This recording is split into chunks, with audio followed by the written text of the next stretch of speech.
Ang title po ng pag-aaralan natin ngayong gabi ay Living in a Troubled World. Nabubuhay po tayo sa mundong ito na puno ng kaguluhan, walang katiyakan, at espiritual na kalituhan. Marami pong Christians ang nagtatanong, paano ako mananatiling tapat sa Diyos sa mundong ito na sobrang gulo? Marami po sa mga Christians ang inaatake spiritually. Marami ang napanghihinaan ng loob at marami na po ang gusto ng sumuko. Ngunit nagbigay po si Apostle Paul sa church ng isang very powerful promise. Pangako na magpapatatag sa pananampalataya ng bawat isa sa atin na disciple po ni Jesus. Pakinggan po natin mabuti ang salita ng Diyos. Sa 2 Thessalonians chapter 3 verse 3, nakasulat po, "But the Lord is faithful. He will strengthen you and guard you from the evil one." Ang verse po na ito ay naglalaman ng isang malalim na katotohanan para sa mga disciples ni Jesus. Ang kaligtasan po natin ay hindi nakadepende sa ating lakas, talino at galing, kundi sa katapatan ng Diyos. Point number 1 po, the character of our God.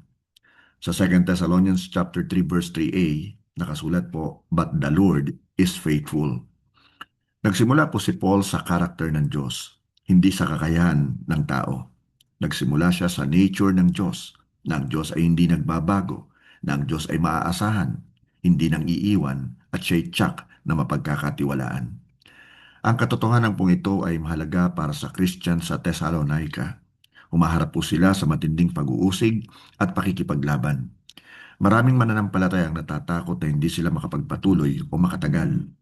Kaya, tiniyak sa kanila ni Paul, maaring manghina ang iyong katapatan, ngunit ang katapatan ng Diyos ay hindi kailanman nagbabago.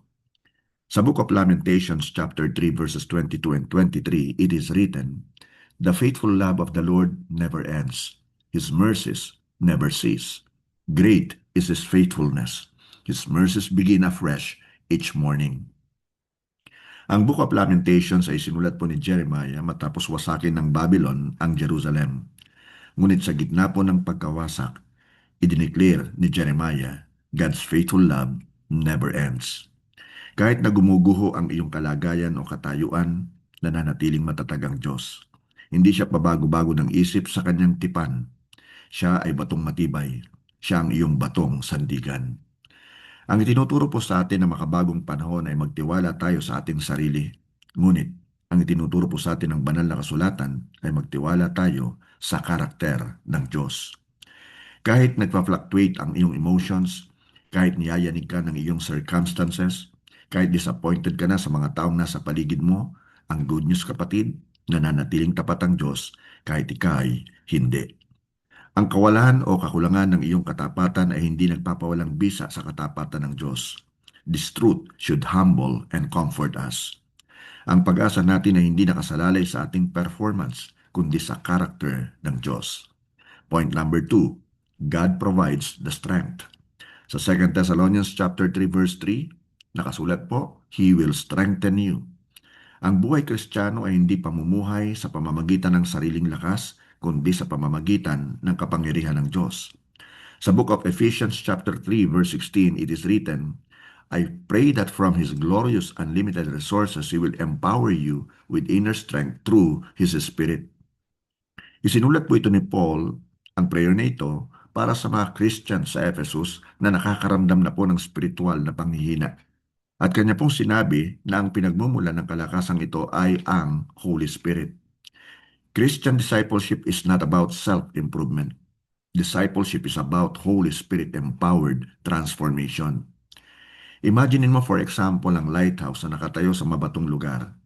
Hindi ito kayang gibain ng malalaking alon at malalakas na hangin. At bagamat binabalot ito ng kadiliman sa mabagyong gabi, nananatili itong nakatayo at patuloy na nagbibigay ng liwanag dahil nakatayo ito sa matibay na bato. Gayun din ang buhay Kristiyano. Darating ang mga bagyo ng buhay, pag-uusig, tukso, duda, paghihirap at pagdurusa. Ngunit kapag si Kristo ang iyong batong sandigan at angkla ng iyong buhay, you stand firm. Sa Isaiah chapter 41 verse 10, mababasa po natin, "Don't be afraid, for I am with you. Don't be discouraged, for I am your God. I will strengthen you and help you. I will hold you up with my victorious right hand. Ang Diyos ay hindi lamang nagbibigay ng comfort, siya ay nagbibigay ng kapangyarihan at kakayahan. Sa ating panahon ngayon, humaharap tayo sa mga kakaibang pressures katulad ng cultural hostility, digital distractions, moral confusion, and even spiritual apathy. Marami sa mga Christians ang nakakaranas ng spiritual na pagkapagod. Ngunit nananatili ang pangako ng Diyos. He will strengthen you. Hindi sa pamamagitan ng do-it-yourself o self-help, hindi sa pamamagitan ng motivational speeches, kundi sa pamamagitan ng Holy Spirit at salita ng Diyos. Ibig sabihin po nito, ang mga disciples ay lumalakas hindi sa pamamagitan ng hindi pagbabasa ng Bible, kundi sa pamamagitan ng pagbabasa at pag-aaral nito at pagsasabuhay nito araw-araw. Point number 3, the protection of God's promise. Again, 2 Thessalonians chapter 3 verse 3, yung last part, and guard you from the evil one. Ang mga salita pong evil one ay tumutukoy kay Satan. Itinuturo sa atin ng Bible na ang mga disciples ni Jesus ay humaharap sa spiritual attacks and oppositions from the devil. Kaya, doon po sa 1 Peter chapter 5 verse 8, isinulat po ni Apostle Peter, stay alert, watch out for your great enemy, the devil. He prowls around like a roaring lion looking for someone to devour. Isinulat po ito ni Apostle Peter para sa mga Christians na nasasakop po ng Roman Empire. Nagbabala siya sa kanila na ang pagdurusa ay hindi lamang political at cultural, ito ay spiritual warfare. At ang Diyos mismo ang nagbabantay at nag-iingat sa kanyang bayan. Noong unang panahon sa Israel, ang mga pastol ay natutulog sa mismong pasukan ng kulungan ng tupa sa gabi. Dahil ang mga kulungan sa bukid ay karaniwang pong pader lang na gawa sa bato at walang totoong pinto, ang katawan po ng pastol ang nagsisilbing harang o pinto. Kapag may dumating na lobo o magnanakaw, kailangan muna nilang lampasan ng pastol bago nila makuha ang mga tupa.